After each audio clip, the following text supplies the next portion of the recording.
പൈക്ക മൈത്രി സാംസ്കാരിക വേദിയും മുള്ളേരിയ ലയൺസ് ക്ലബ്ബും സംയുക്തമായി സുള്യ KVG മെഡിക്കൽ കോളേജുമായി സഹകരിച്ച് സൗജന്യ മെഡിക്കൽ ക്യാമ്പ് സംഘടിപ്പിച്ചു.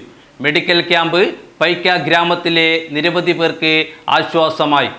പൈക്ക മൈത്രി സാംസ്കാരിക വേദിയും മുള്ളേരിയ ലയൺസ് ക്ലബ്ബും സംയുക്തമായി Sullia KVG medical college and ഹോസ്പിറ്റലുമായി സഹകരിച്ച് ബാലടുക്കയിൽ നടത്തിയ സ്പെഷ്യലൈസ്ഡ് മെഡിക്കൽ ക്യാമ്പ് ഒരു നാടിനാകെ ആശ്വാസമായി.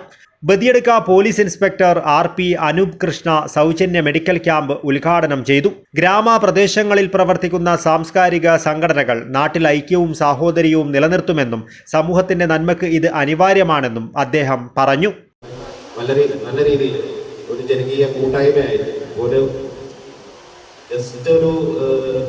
സൗജന്യ മെഡിക്കൽ ക്യാമ്പ് എന്നതിലുപരി യഥാർത്ഥത്തിൽ ഒരു നാടിൻ്റെ കൂട്ടായ്മ സംഘടിപ്പിക്കുന്നത്. ഇന്ന് ഈ കൂട്ടായ്മകളുടെ അഭാവമാണ് പല പ്രശ്നങ്ങളും മനുഷ്യരെ കൊണ്ട് എത്തിക്കുന്നത്.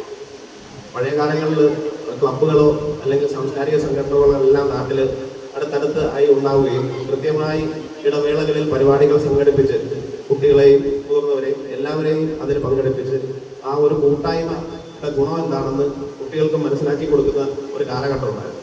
അത് നശിച്ചു തുടങ്ങിയപ്പോഴാണ്, അങ്ങനെയുള്ള കൂട്ടായ്മകൾ ഇല്ലാതായി തുടങ്ങിയപ്പോഴാണ് യഥാർത്ഥത്തിൽ യുവതലമുറ വഴിതെറ്റി തുടങ്ങുന്നത്. Mulleriya lions club vice president TN Mohanan അധ്യക്ഷത വഹിച്ചു.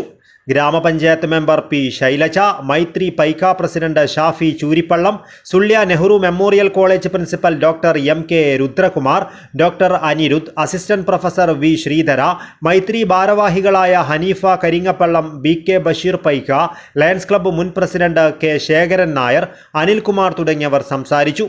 വിവിധ വിഭാഗങ്ങളിലായി 15ഓളം ഡോക്ടർമാർ രോഗികളെ പരിശോധിച്ചു. പ്രദേശത്തെ 200-ലധികം രോഗികൾ ക്യാമ്പ് പ്രയോജനപ്പെടുത്തി. News bureau, Kasaragod.